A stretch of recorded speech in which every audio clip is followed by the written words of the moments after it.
Hey guys and girls, today I'll be showing you how to create a snow simulation in Houdini using Vellum grains. This video will have subtitles which you can enable right down below. It will also have chapters so that you can jump around. The chapter terms will be in the description as well as in the comments. For this tutorial you need to have some prerequisites. You should know how to navigate in Houdini, how to add nodes in Houdini, and you also require a little bit of knowledge about how attributes work and how rendering works in Houdini. Let's get started with a scene setup. So first what we want to do is set our frames to 75 just so that we don't overdo it with the simulation for now. I don't want to accidentally be dealing with too many frames. Now let's add 2 boxes and 1 grid to our scene. I just click and drag it here. 1 box, second box, and a grid. Let's hit L to auto arrange it. Let's scroll back a bit, zoom out. Now what we want to do is just change the size and shape of the boxes on the grid to set things up properly. Let's add a transform node after hitting tab, transform.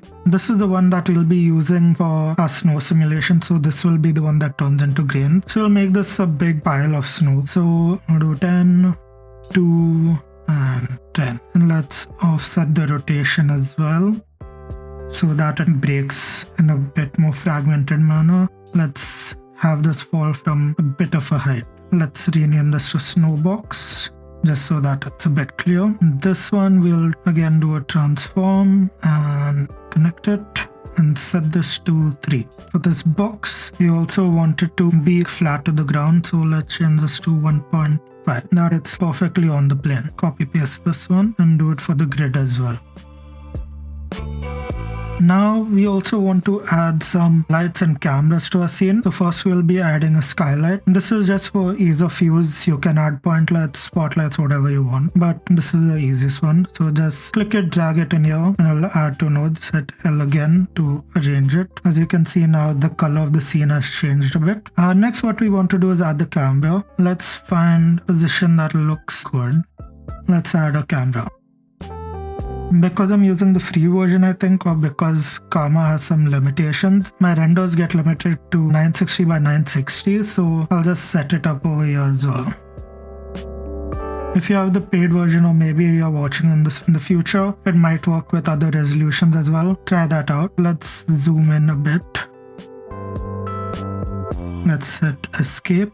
And just by rotating a bit you can exit from the camera view. Now we'll work on turning this into a proper simulation. So first what we want to do is have this grid and this box turn into surface colliders, so that means the snow will hit it and interact with it. The easiest way I've found to do this is first go to this Vellum tab, then select the box and the grid here, and then drag the surface colliders into the scene. If you just directly drag it into the scene, it doesn't seem to work properly, or sometimes it applies it again and again to the same one. This might be a bug in my version, I'm not exactly sure, but this way at least guarantees it works. We can double check it by going into the auto DOP network, and you'll see this grid 1 and box 2 node over here. And that's it for the surface colliders. Hit L again, H to display all. Next, for our snow simulation, we want to turn this snow box into a Vellum grain simulation.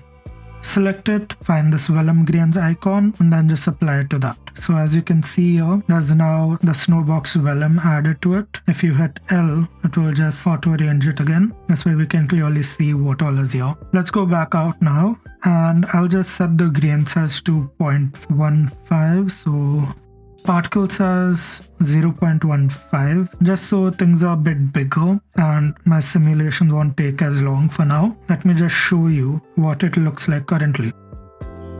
As you can see, everything is just kind of free flowing, no friction, nothing, just going in all its separate ways, no clumps. It's more like a sand falling on something with 0 friction on it. So what we want to do is just fix these things up quickly. So in order to do that, first we go into the auto DOP network, go to this Vellum solver. The first thing we want to do is just increase the quality of the simulation. Currently it does 5 calculations. What we want to do is just kind of max it out. So now I'll do 10 calculations in between each frame. Another thing we want to do is set up this dynamic scale under the friction. So here we want to increase it quite a bit. So 0.45. Just hit enter, and from now on all your simulations won't spread out as much. For the next step, we also want to add a traction weight. So this will help us gain clumps. Without it, it's impossible to get any clumps. So we just need a very minuscule amount for it to work. So 0.001. So you go to advanced, grain collision, and then attraction weight, 0.001. That's all you require really. Now I'll show you what the simulation looks like. So here we go. As you can see, things aren't spreading out as much. And even these grains over here, they're spreading, but not to the same degree. Now it feels like they have some friction to it. What we want to do now is have some clumping for our simulation. As you can see, everything's kind of just spreading apart. Nothing is clumped together, which is not what snow looks like. So what we'll first do is go into Snowbox. Then what we want to do is add an attribute noise node. Noise, and just add it in between this grain constraints and geo node. Change this attribute from CD to attraction weight. The spelling is quite important here, and change this to float. The rest of the steps will make more sense once we visualize it. Attraction weight, and let's go to this attraction weight. Set this to auto. This will just help later when we have to change the values. I don't know why this isn't automatically set, but just apply this and leave it at that. Now I'll show you how to add the type of noise that we're looking for in this case. So first you want to go to set this to maximum. So noise value operations maximum. Set the range values to min max, and here we'll set it to 2.5 to 7.5. Also we want to disable the output range. As you can see now, these red spots are kind of the max values, so the higher the values, the more red it is. And we also want to change the noise type. What we want to do is change it to pollen cloud. As you can see here, you get a bit more bigger clumps. You can play around, mess with it. Each of these noise types will give you like different textures and feels for it. I found that pollen cloud feels and has the right size and shape, so we'll be sticking with that. Let me just show you what the simulation looks like now. So as you can see, if we zoom in, can see there are like now bigger clumps being formed. So this is a clump, then like over here is a clump. They're like overhangs kind of. Before this would have all just fallen over, but here it's like holding its shape and maintaining it. Okay, now let's go back in. These are all small clumps, but we want a bit more variation than that. So what we'll be doing is adding some bigger clumps as well. Take this attribute noise, Control C, Control V, just duplicate it, have it sit in the middle, and let's turn back this visualization. What we want to do is just increase this to, let's say, 2.5. Now we have much bigger clumps. If I disable this, you can see they're much bigger in size. We can keep increasing it as well. So the higher the value, the bigger the noise value is. Go back to 2.5, and let's also add an offset because I want like a bit more clumping in this middle area. So let's just drag this and see what we get. There you go, this kind of feels right. Let's re-enable the smaller points as well. So as you can see, you have these small spots mixed in with these big spots. This is kind of what you're looking for. Now let me show you what the simulation looks like. As you can see, it already looks much bigger.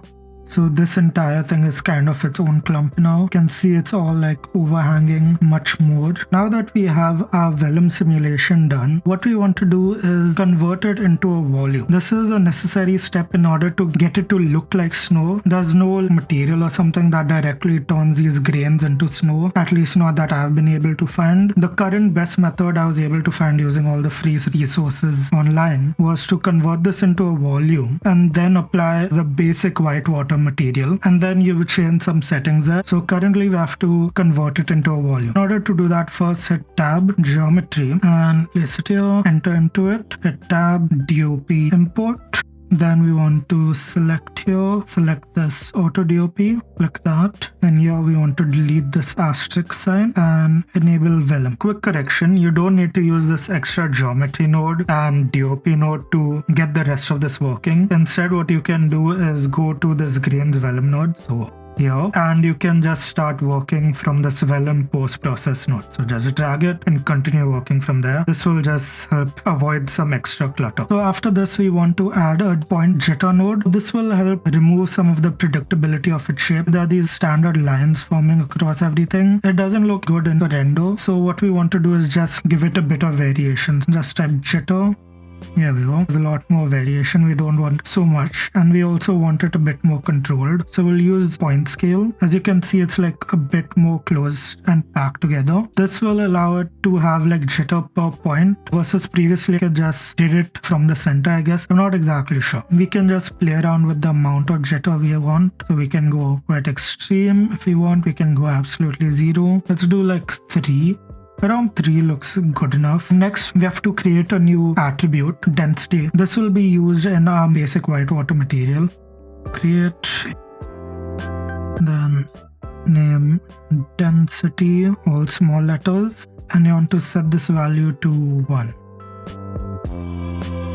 So before it was at 0.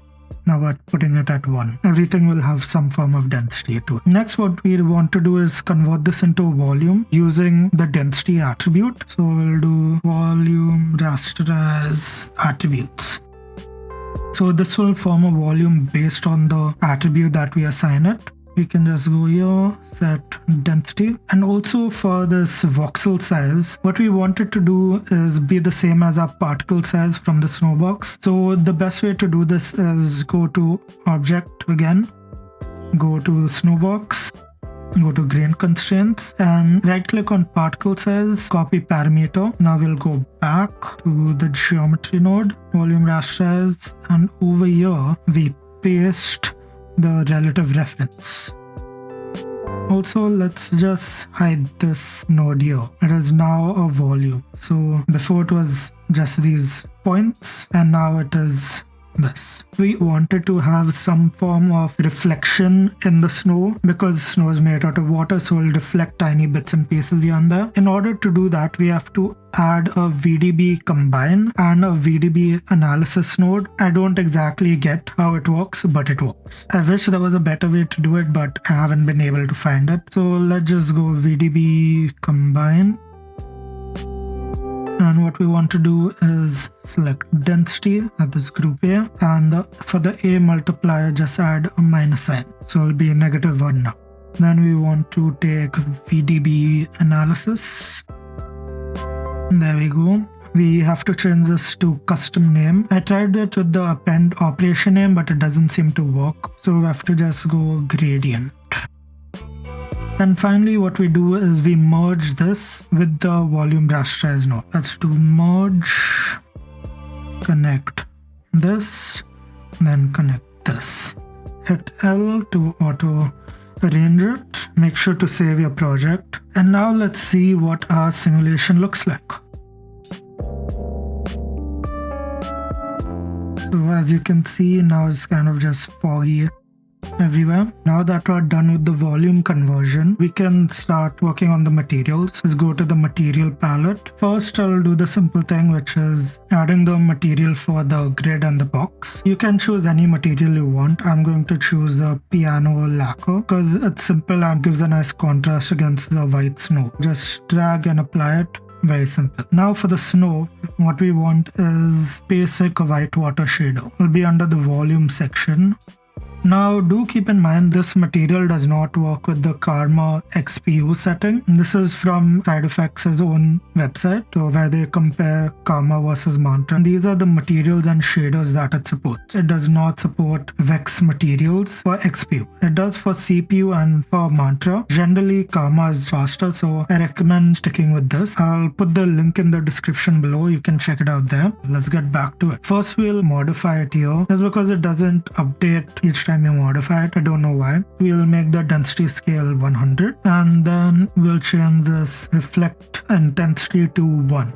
We'll change this color to 0.9, so it gives it like a very slight blue hue, and we'll change this to 0. This will be the color of our reflections. The reflections don't show that much in the final renders, so I find that having it be a bright color helps to actually visualize it in the render itself. So now all we have to do is take it and drag it onto it.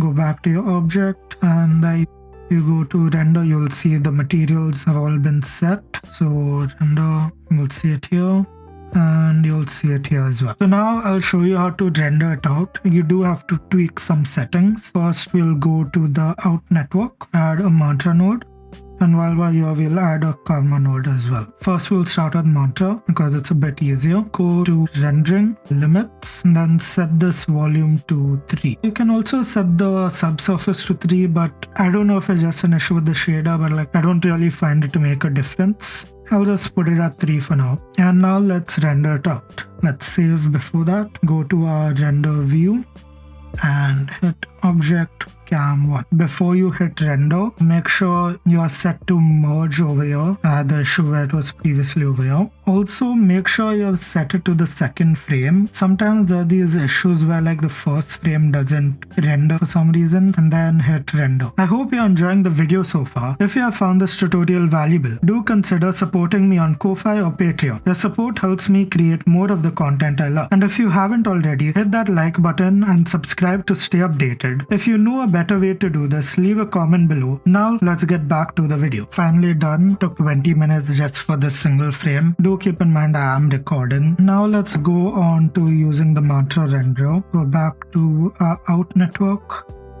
First we have to set this back to 960 by 960. I don't know why it doesn't just take it from the camera itself. Anyways, again we have to set the volume limits to 3, and while we're at it, might as well set the subsurface to 3 as well.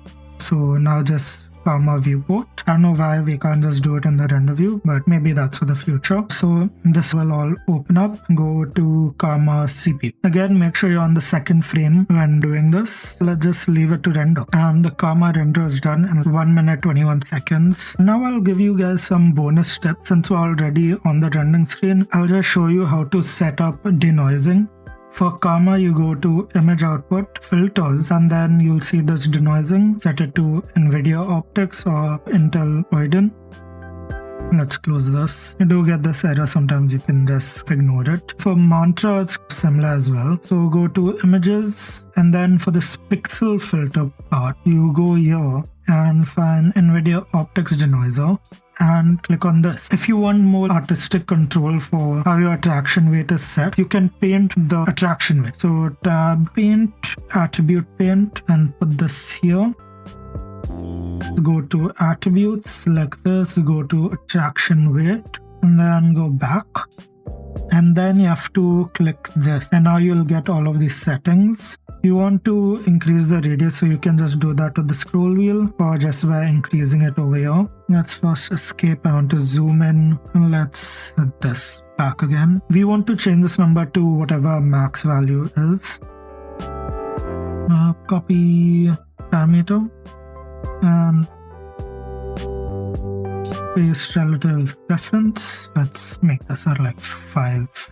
So as you can see, you can paint over it. For the next step, I'll show you how to create more detail for your simulation. So there are 2 ways to go about this. The first one is a brute force method. So I'll show you that quickly. So this is the project that I did my final render in. This has the higher details all baked out. So you go into Snowbox, go to grain constraints, and then you'll see your particle size, and you want to decrease it. So for me, I've gone to 0.05. This was a good balance for me with my system, but the better your system, the lower you can go. And next, make sure your attribute noise, the max value is set much higher. Before it was 7.5, here it's 30. This is because when you do your simulation with the previous values, it will feel much looser as the calculations are much more complex. It doesn't have the same level of accuracy. Next, I'll show you how to fake a high resolution. For that, we'll go back to our original project. This fake high resolution method is more suitable for scenes where you are further away from your snow simulation. So think of like an avalanche. It's not suitable for the scene because we're quite zoomed in, but I'll show you how to do it nonetheless. So go to your geometry node, hit tab and p-gen for point generate,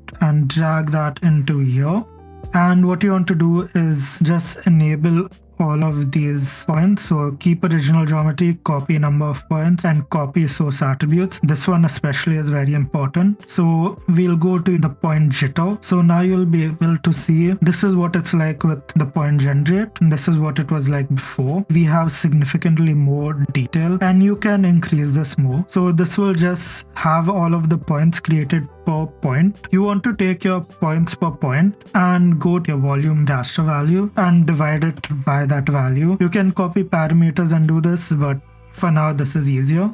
we go to the merge. So keep in mind you do want this to match. So if you ever delete this point generate, you have to go back and delete this divide by 10. Otherwise it doesn't look as nice. I'll just show you a comma render of this. Okay, as you can see it's already significantly denser. Okay, it's done rendering. As you can see I've got a lot more detail, but it's a bit too much at this scale. Next, suppose you go at a very low pixel grain size, then you might want to bake out the simulation by saving it to the disk. I'll just quickly show you how to do that. So go to your auto DOP network, open that, go to output and then click save to disk. I prefer doing save to disk, that way I just don't touch anything that might mess things up. And then after that you go back out, go to your auto DOP network and just enable playback simulation. So whatever was baked out, it will just play that back in your frame. Make sure to check out the Houdini subreddit. They helped out a lot by clarifying doubts and pointing me in the right direction when it came to certain ideas. Like for this example, when it was about creating the clumps for the snow, initially I was going to use a cluster from points node, but I was never able to mix in big clumps with small clumps, and then they suggested to use a traction weight attribute on the points run through some noise, essentially the attribute noise node. This helped out immensely. So make sure to check them out, and if you have any questions, post it on the subreddit. That's it for our Houdini snow simulation. I hope you found it helpful and enjoyable. Please consider supporting me on Ko-Fi or Patreon. Your support helps me create more of the content I love. Don't forget to hit the like button if you enjoyed the video and subscribe to stay updated on all my latest content. I value your feedback, so don't hesitate to leave a comment below with your thoughts or any questions you might have. Bye.